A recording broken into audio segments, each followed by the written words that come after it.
हम पाकिस्तानी आज के बाद इंडिया टीम को इंडिया टीम के नाम से नहीं पुकारेंगे।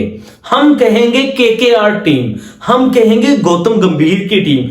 जी हां, मैं क्यों कह रहा हूं क्रिटिसिज्म ऑन गौतम गंभीर बहुत ज्यादा हो रहा है। इसके पीछे जबरदस्त हकायक है। हर्षित राणा की वो स्टोरी जो आजकल वायरल हो रही है उसको समझिए, आपको बताऊंगा, कमेंट में बताइएगा। मुझे इतना बताइए, आईपीएल का फाइनल होता है, एक तरफ केकेआर की टीम, एक तरफ सनराइजर्स हैदराबाद की टीम, इनमें से कोई भी प्लेयर नहीं जाता नेशनल टीम में। तब केकेआर की टीम के कोच कौन थे? गौतम गंभीर। रिंकू सिंह गे as a backup player, travelling reserve, लेकिन मौका नहीं मिल सका। उसके बाद क्या होता है, राहुल द्रविड़ कोचिंग से जो है वो रिजाइन करते हैं, आ जाते हैं गौतम गंभीर। उसके बाद गौतम गंभीर के आते ही कहां गए ऋतुराज गायकवाड़, कहां गए रवि बिश्नोई, बहुत जबरदस्त परफॉर्मेंस कर रहे थे। 3-4 साल कोशिश करते रहे वरुण चक्रवर्ती, उनको मौका नहीं मिल सका। लेकिन गौतम गंभीर के आते ही टीम में वापसी करके किस तरह, अब सीएसके के फैन कह रहे हैं ऋतुराज कहां है, आरसीबी के फैन कह रहे हैं कि कहां है रजत पाटीदार, जो कि क्लैसन की तरह शॉट्स लगाता है, बैकफुट पंच लगाता है, इतना वो स्ट्रांग हिटर है, वो कहां गया। एक दोस्तों सोचने वाली जो है वो बात है। हर्षित राणा की क्या स्टोरी है? 31 तारीख को आईपीएल रिटेंशन की आखिरी तारीख है। अब यूं समझिए, इसका डेब्यू, इसकी सिलेक्शन हो गई थी, इसका डेब्यू बांग्लादेश के खिलाफ नहीं करवाया इन्होंने। इसको बोला कि बहुत ज्यादा बीमार है, बहुत ज्यादा इसकी तबीयत नहीं ठीक, इसको बुखार है। लेकिन 2-3 दिन बाद ये हमें जो है वो घूमता हुआ सड़कों में नजर आया, जो रिपोर्ट बताती है। उसकी वजह क्या भाई, केकेआर के कोच गौतम गंभीर जो इस वक्त इंडिया के कोच है, केकेआर के प्लेयरों के ऊपर बहुत ज्यादा मेहरबानियां करते हुए नजर आ रहे हैं। वो दुबे की बात करूंगा, जो वर्ल्ड कप 2024 टीम का विनिंग टीम का हिस्सा थे। आपको दुबे क्यों नहीं कहीं नजर आ रहे?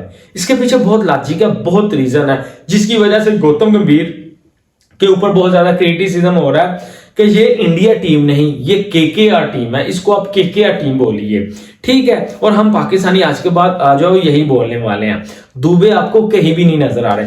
अब हर्षित राणा का जो है वो डेब्यू 1 नवंबर को होगा। आपको पता है कि 1 नवंबर को इंडिया वर्सेस न्यूजीलैंड टेस्ट में इनको जगह मिल गई है, तीसरा टेस्ट मैच है। और अगर अब देखें 31 को जो आईपीएल रिटेंशन की आखिरी डेट अगर पहले हो जाता तो फिर तकरीबन केकेआर को 13 से 14 करोड़ में इसको जो है वो लेना पड़ता। अब 4 से 5 करोड़ तक काम चल जाएगा।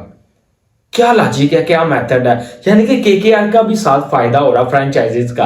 और गौतम गंभीर जब से आए हैं केकेआर के प्लेयर के ऊपर मेहरबानी ही करते जा रहे हैं। रिंकू सिंह नो डाउट अच्छे प्लेयर हैं, लेकिन जो हम इंडिया मीडिया से कहानी सुन रहे हैं कि आप दुबे को आपने कहां जो है वो बेच दिया, किस तरह वरुण चक्रवर्ती आगे, रवि बिश्नोई मैं मानता हूं पर्सनली दुनिया का बेस्ट स्पिनर है, राशिद खान से भी तगड़ा स्पिनर है, जो मैं मानता हूं। जिस तरह उसने हमारे बाबर आजम को आउट किया था, रवि बिश्नोई में मुझे वो क्लास नजर आती है दोस्तों। वो क्यों जो है वो ड्रॉप हुआ? एक मैच में आपने उसको मौका दिया, उसमें भी उसने जबरदस्त बॉलिंग की, लेकिन वरुण चक्रवर्ती ने ड्रॉप हुए। वरुण चक्रवर्ती को जो है वो चांसेस मिलते गए, परफॉर्मेंस उन्होंने की। लेकिन देखें, जब रोहित शर्मा थे मुंबई के जो है वो कप्तान, तिलक वर्मा, ठीक है, ईशान किशन, इनको मौका मिलता रहा। लेकिन मुझे नहीं ये समझ आती कि आप बाकी टीमों से क्यों नहीं टैलेंट इकट्ठा करते। बाकी टीम्स में भी तो टैलेंट है, वो ऋतुराज गायकवाड़ कहां चले गए? ये एक सोचने वाली बात है। और हर्षित राणा को लेके तो बहुत ज्यादा जो है वो चीजें सामने आ रही हैं। और केकेआर के जो है वो कोच और इंडिया के कोच गौतम गंभीर के ऊपर जो है वो क्रिटिसिज्म हो रहा है। ठीक है कि आपने जानबूझ के ये सारी चीजें की हैं, क्योंकि आपको पता था ये 31 तारीख को आईपीएल रिटेंशन की लास्ट डेट है। आपने उससे पहले डेब्यू करवाया ही नहीं, उसको बुखार हो गया। तो व्हाट इज दिस, आप कमेंट में मुझे बताइए, ठीक है। उसके बाद जो है वो अगर आप एक और चीज हल्की सी देखें तो शेर सैयद की जो है वो एक स्टेटमेंट सामने आ रही है रोहित शर्मा को लेके। उन्होंने बोला है कि मैं टेस्ट टीम में कम बैक करना चाहता हूं। अब देखिए गौतम गंभीर एकदम से तो पूरी केकेआर नहीं ना खिला सकते। शेर सैयद ने एक स्टेटमेंट पास की है, उन्होंने बोला है कि मैं कम बैक करना चाहता हूं टेस्ट में, WTC फाइनल खेलना चाहता हूं, WTC के मैचेस खेलना चाहता हूं, क्योंकि मेरे अंदर वो पोटेंशियल है, मेरे अंदर जो है वो स्किल्स है। लेकिन मेरे हाथ में नहीं, मेरे हाथ में क्या है, सिर्फ परफॉर्मेंसेस करना, और वो मैं कर रहा हूं। और टीम के अंदर कुछ ऐसे प्लेयर हैं जिनसे जबरदस्त परफॉर्मेंस कर रहा हूं। और अगर आप शेर सैयद की थोड़ी सी बात करें, 24 इनिंग है उसकी, ठीक है, 24 इनिंग में हाईएस्ट उसका जो है वो 111 है, एवरेज भी उसकी ठीक ठाक है 56 के आसपास। और जो है वो अभी उसका करियर छोटा ही है, शॉर्ट करियर है, लेकिन जितनी भी उसने क्रिकेट खेली है मेरे हिसाब से उसने जबरदस्त क्रिकेट खेली है। और शेर सैयद देखें, एक अचानक से जब आप किसी प्लेयर को ड्रॉप करते हैं, जिस तरह सरफराज की आपने एंट्री करवा दी, ठीक है, ऋषभ पंत मुसलसल खेल रहे हैं, जायसवाल खेल रहे हैं, तो जो पुराने प्लेयर थे शेर सैयद, इन प्लेयरों से पुराने, वो कहीं ना कहीं फिर सोचते हैं यार हमारा नंबर कहां गया।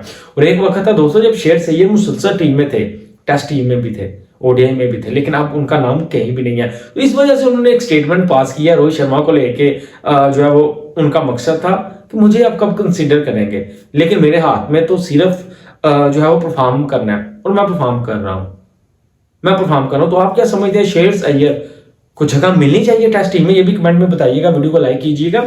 और दूसरी तरफ क्या ये कहना वाजिब होगा कि यार ये इंडिया टीम में केकेआर टीम है जो क्रिटिसिज्म हो रहा है गौतम गंभीर के ऊपर, के सारे फैसले वो अपनी मर्जी से कर रहे हैं? मुझे नहीं समझ आ रही कि शायद रोहित शर्मा भी इसमें कुछ बोल रहे होंगे या नहीं होंगे। मैं एक प्लेयर के लिए बोलूंगा, रजत पाटीदार, मुसलसल बेचारा परफॉर्मेंस करता आ रहा, मुसलसल ही परफॉर्मेंस करता आ रहा, लेकिन कभी किसी बंदे ने उसको कंसीडर किया नहीं। रिंकू सिंह कंसीडर हो गए, क्या रजत पाटीदार कम प्लेयर है रिंकू सिंह से?